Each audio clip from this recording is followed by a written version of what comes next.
Il vincitore nel 2022, la Scuola Mosaicista del Friuli ha avuto un grandissimo traguardo che è i 100 anni dalla fondazione.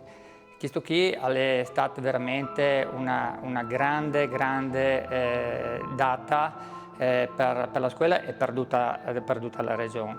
La scuola è nata appunto 100 anni fa come una importante occasione di formazione professionale per tanti giovani nel primo dopoguerra e per raccogliere degnamente il testimone di un grande movimento di mosaicisti e di terrassiers che tanti si era sviluppato qui in questo territorio e poi a causa o merito dalla migrazione si è diffonduto un po' in tutto il mondo. Però, come 100 anni fa, la scuola ha sempre mantenuto fede a che sono i 6 obiettivi principali, che sono la formazione di professionisti nel mondo del mosaico, e che stanno divisi, che si sta premiati dalla presenza di una settantina di allievi che vengono da 18 nazioni diverse.